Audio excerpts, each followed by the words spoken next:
Hello, good day, and welcome to another interesting episode of Transportation Agenda Magazine, a platform where we look at issues in the transportation sector. My name is Abike Awujobi.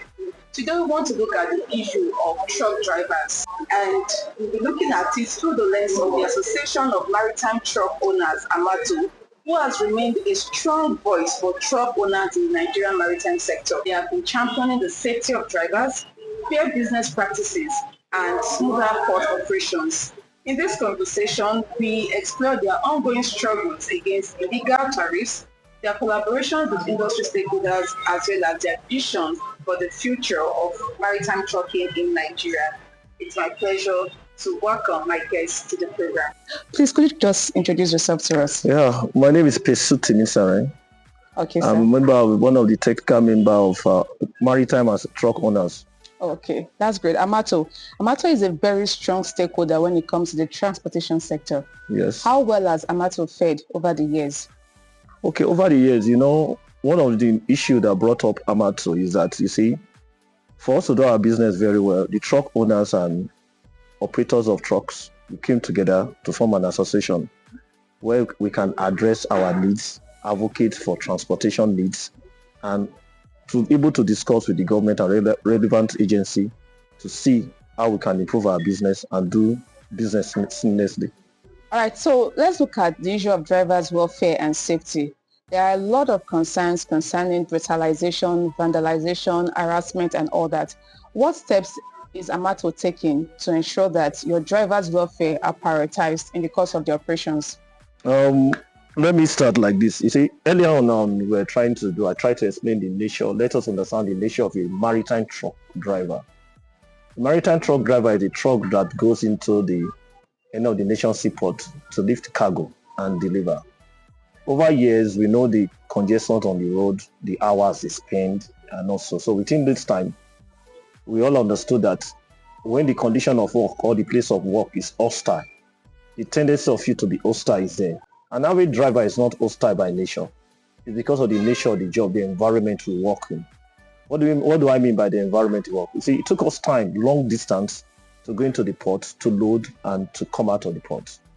I'll give you an example. For a wet container, for a wet cargo to load, you go into one of all these tanker or this depot to load wet cargo.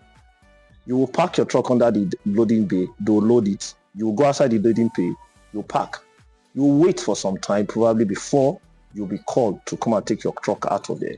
But for the maritime, it's not so, especially for the containerized cargo. As we got into the port, we are being chased out. Chased out? Yes, what I mean by chased out, I will explain to you. When you get to the terminal, you load in the terminal, you'll be asked to leave. You don't have anywhere to do run pre or post, whatever. Once you look, you hook up your chain and you move out. I will know what you do. But when you move out, you get to the outside the terminal.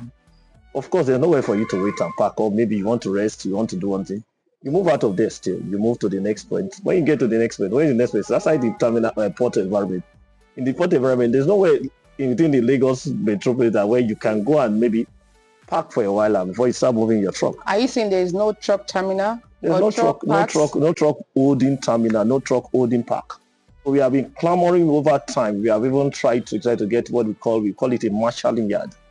We intend to use the yard where you can hold truck for a while before pre or post journey. What do I mean by pre? When you are going to the port or you are coming out of the port, probably when the driver can rest before the driver hits the road. If you are going for long distances and so. But then when a truck driver moves in those kind of arrangement whereby he's being harassed by all state actors, all non-state actors, and state actors and all those not. So you see the driver develop an attitude, a defense mechanism, which every human being does. So are you saying it's a reflex action now? Most of the actions is a reflex. It's not because of, they are not normally like that. If you see, I will explain more to you. You see, even the truck owners will tell you, a truck driver will be passing by. You can go and stand in a Nigerian road. You see a truck moving. You see the next thing, somebody will use an instrument to hit the truck. So when you hit the truck get damaged. What do you want me to do?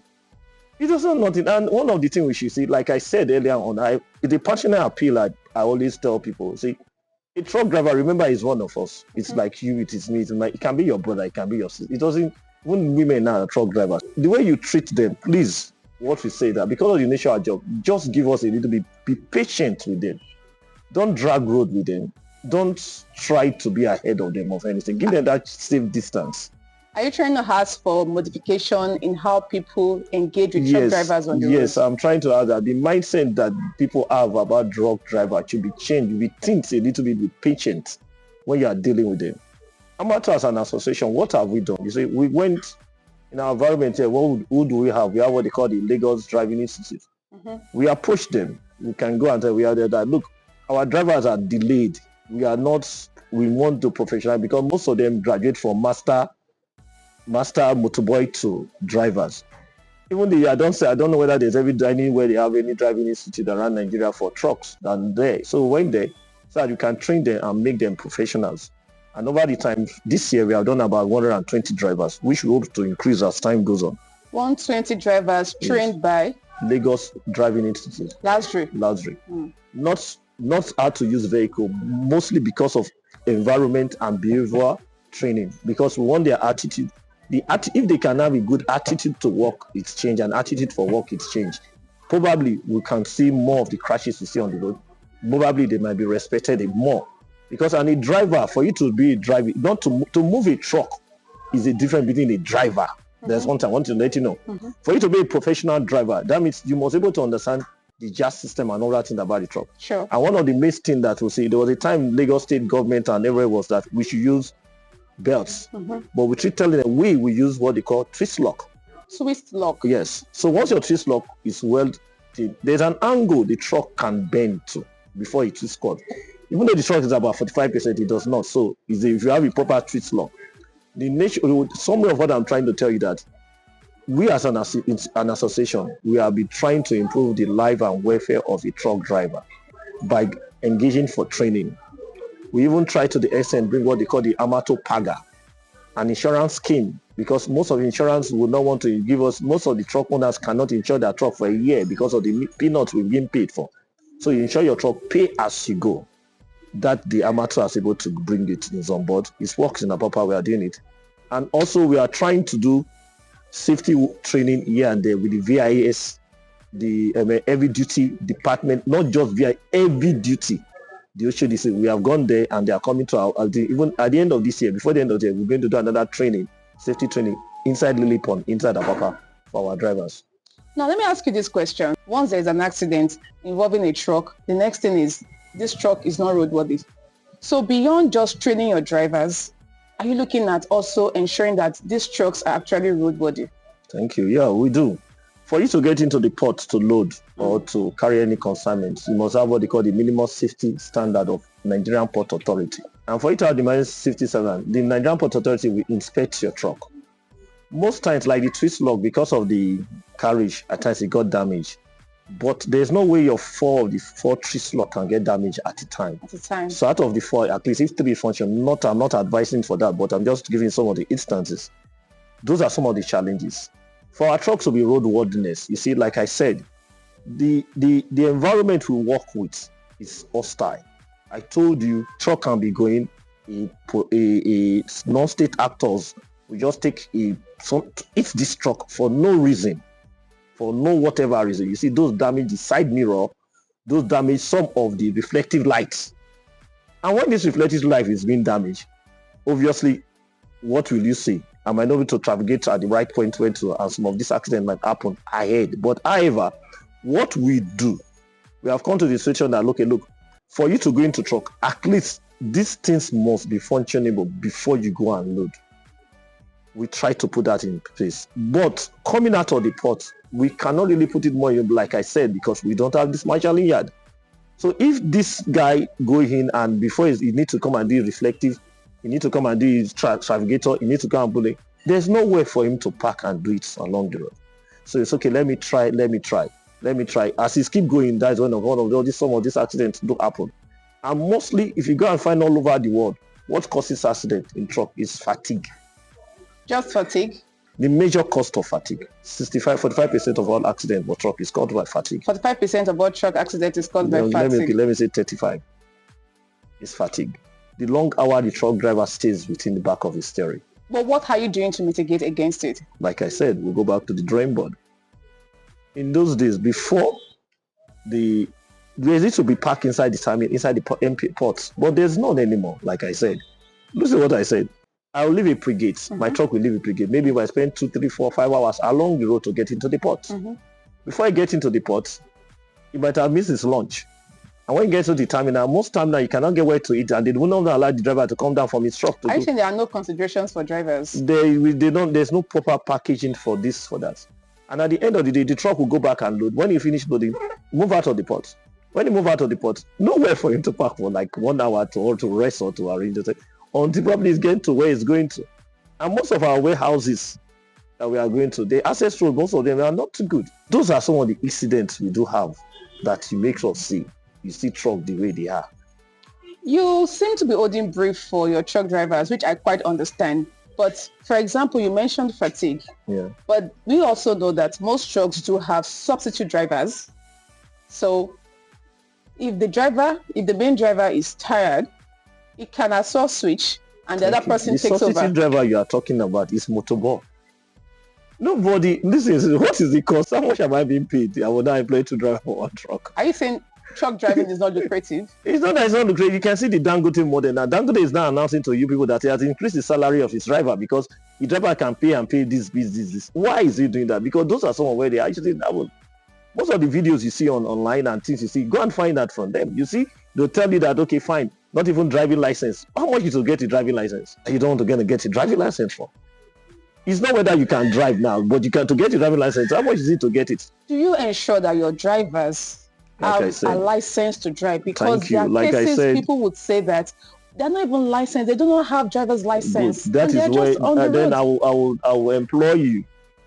There's a regulatory agency for that. I cannot say. But for we Amato, like I said, we are put in place trainings. We have even there was a time we're trying to talk about even they can come and be doing driving license for if they can deploy to Amato to the port so that our drivers can have easy access to do their driving license. We are open for that. Are you putting the cart before the horse? Shouldn't they be certified to be able to know how to drive a truck? Thank you. That is renewal. When you want to renew, that is the issue of whether they have. For you to be satisfied to drive, like I said, I've gone back to Lagos Driving Institute. That is the only institute I do know. Okay. Unless the government is another more we can get to. The issue of being satisfied to drive, even you that drive a car, or those of us that drive a car, let us ask ourselves, how do you be satisfied to that? You go to a driving school. How many driving schools are there for trucks? Are you saying their training is most of their training in an informal manner? Yes, it's a training. Whether formal or no formal, it's a training. The only part you call something more formal is maybe because you bring some tools into it. Most of our drivers is being trained from motorboy. Let nobody deceive you that. That's interesting. Go and check. Let the statistics. Let nobody deceive you that. They are being trained. But this is what we do. When you get to that extent, we take you to driving school to go and teach you. The good thing about why we decide to do what we are doing, we have not been training them how to drive alone. Behavioral attitude for driving and outside driving. And this in Lagos driving school, they speak your local language, either Yoruba, Igbo, or whatever language we come. There must be a translator. We do that. We ensure we request for that, and that is how we have been training our drivers. We just started it this year. We hope next year we will improve, but it takes time. And when we're able to do it, of course, it costs money. But what we do, the MD of the institute was so gracious enough to give us a very slash rate, which was okay, fine. This is applicable. We can manage it and do what we can do. So the issue about what you see around, I don't want to tell you more, but what you see, if you look at it very well, a truck that you see is carrying a supply to somebody, and this supply is what you and I use. So the tendency that we are going to be part of your life is always there. So how are we going to do it? First of all, we, the Association of Maritime Truck Owners, are already training our drivers. But we are asking the public to be patient with our drivers. Don't contest road with truck drivers. These are human beings like you. These are persons like you. They are not spiritual. They, like I tell you, most of them sleep in their truck for 4-5 days. Just to deliver their goods. Yes. We have cases we get to warehouse. The warehouse will say, we cannot come in, we should park outside and wait. And where will the driver go to? He will sleep inside his truck. And if you don't be careful, the state all of state actors will come and start troubling you in the morning.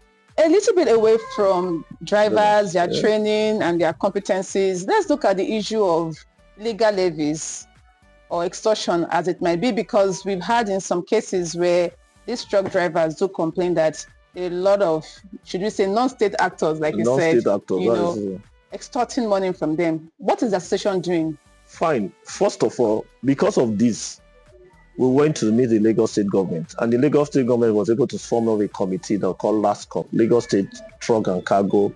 This committee was formed to address this issue, and even the chairman is a trucker too.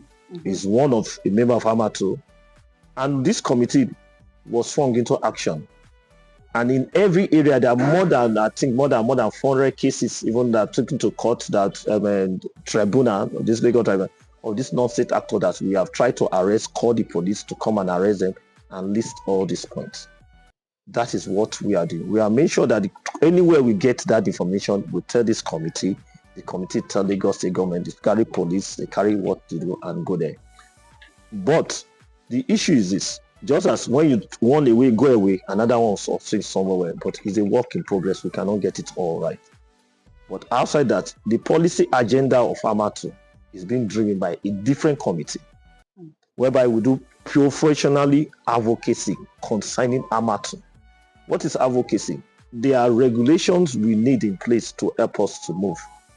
There are regulations we need, there are laws we need to improve our businesses. If these things can be in places, fine, truck. Today meeting is all about intermodular transportation. What are they talking about?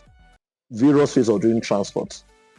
If I can pick a cargo from my papa, like I tell you, because of fatigue, I will move to a very short warehouse that is not too far and offload and go back to the port with the container. That will reduce fatigue and it will reduce accidents. But as Amato, as an association, we don't just look at it, like I said, I use the word truck operators. This comprising the owner, the motorboy. Before the truck, you need document to go into the port. Somewhere that will not your manager will come and give. Manager is to manage your other truck. Somewhere that's on the port that come and give you your paper to go into the port. You see, Amato is one catering for all this group of people. What do we do? Their welfare is our priority. We try as much as possible. Like I said, we are trying to roll out. We have asked for insurance schemes for truck drivers and operators. The paper has been sent to the Ministry of Blue Economy. We have asked for a marshalling yard to reduce that fatigue and that is, and to see if we can, so that, because for you to say I park indiscriminately, where am I parking if you don't have a place to address that? Finally, we try to make sure we see all relevant agencies, especially the MP, when the need arise concerning the issues of trucking in and out of the ports. Let's talk about the marshalling yard that you're requesting for. Do you think it's going to help to improve congestion as well as cargo evacuation? Good. I'll tell you, yes, 1,001%, sorry. Why did I mean that 100%? Let's agree. Presently, we have about, let's just say 2,000 trucks going in and out of our Papa port. These 2,000 trucks are leaving from private parks. Private parks? Yes. No government park. If you don't know if there's a government park. And this government park, you pay about, some of you pay to also pay in those parks, paid like per day and whatever case may be. Some of the times, some driver want to invade, want to dodge, want to pay this because of the cost. Okay, and they know they want to go into the port. So you do know what? Let me be on the road, sliding, going gently until my people. I'll just go inside. You can see where the congestion are coming at. But when I am in a marshalling yard, owned by truckers or PPPT in a very well structured way, you should have a problem with it. And then it will even help well. The VIS, the VIS always on the road batching trucks. You don't need to. You go there and inspect our trucks.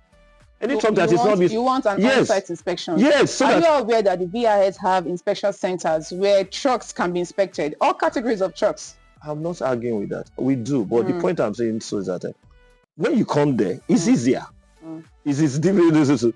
It's just for you to know this truck is going to the port today. And when you go into the port, it might not come back here. It will go. This bus is not fit to go because it does not have ABCD. And do you think there will not be resistance on the part of the drivers if their truck... The association is in charge. The Truck Owners Association is in charge. So you're going to support VIS. VIS coming to about. We have even written to them. We have called them. And one of the things you should understand, you see, the major challenges we do have. The trucking industry, we are asking for finance. A very minimal interest loan finance. An average brand new truck is about 100 million. The only good thing about truck is because it's durable. So over 5-10 years, I can get my money back. But a bank will not want to wait for 10 years. Is that why some truck owners modify their trucks, making them to carry loads that are beyond their original capacity? No. There's nothing. They don't modify their trucks. Don't get it wrong. See, the engine capacity of a truck drive the truck. The back of your truck, your spring and other things. Some technical. Let me don't go to technical thing. When you have a weak, as you are using an engine, the engine gets weaker and weaker and weaker and weaker. With age over time. So you cannot expect the same truck to carry the same load at every brand. But however, there's another tendency we see in the port. We go in as trucker to carry load 90% of the time blindfolded, we don't know what we carry. The tonnage might be not worth. So we have even asked the Ministry of Transportation and also to build in weighbridge within the port. So that by the time we are living at the port, overloading can be addressed. Right at the spot. Just at the spot. So when we are coming out, we know, no, this can't work, it cannot go. But you see, these are not there. That's why I say, look, environment we work with. You understand? So I can give you an instance. I lost one of my truck. If somebody tell you want to load you 30 tons, okay, go ahead and load 30 tons. The next thing, they connect with your driver and load what your truck cannot carry. But if there is a regulator outside along the road, I say, no, you cannot come out of this truck because this is the tonnage of this truck. It cannot carry, it cannot go. Are we going back to regulations? Yes. That means that most of the accidents that are caused by overloading is because of lack of regulations. Overloading. What is overloading? Somebody loaded overloading somewhere. And it's leaving the port also, and nobody cared to check this is overloaded. So the truck leaving the port one very time, it was so overloaded to the extent that that table that they put the truck hit it. How come it is possible? How many meters high? Nobody saw it. But one of the famous accidents at that Otedala Bridge where there was a tanker explosion, it was said that it was because the tanker is carrying beyond the tons that was allocated for it. It's not. You see, that's what I'm trying to tell you. For tankers, you see, they are wet cargo. You see, you cannot. If a tank, it is 60 capacity, 45% capacity. There's a calibration stick now. You calibrate it and you load it this way and you allowed it. So you see where the human effort and where the regulative and all this is coming to play. You cannot just blame one set of person. As far as I'm the owner of the truck, let me put it this way. I want to make quick money. And I decided to go and do overloading. And you that's supposed to, there was no way to checkmate that even the road cannot take this kind of load. The road, forget the road. And two, you don't know whether the driver is experienced enough. I just want you keep going to. At the end of the day, all of us are in the same problem. But if they say no, this thing cannot live here, this is the maximum capacity. Because every tanker, I can't really don't say much about them. But there was a carburetor paper that comes, they calibrate every year. So there's a document about it because I worked in that sector before. So you're always in the driver's place. You must try. Well, no, you can't go. Please go back. But you loaded it. Just like the cargo, I can pick a 20-foot container. To my best of knowledge, 20-foot container should not mean like 20 tons because the way the world go. But some of the 20-foot container big, 40, 30 tons. What do you want to happen?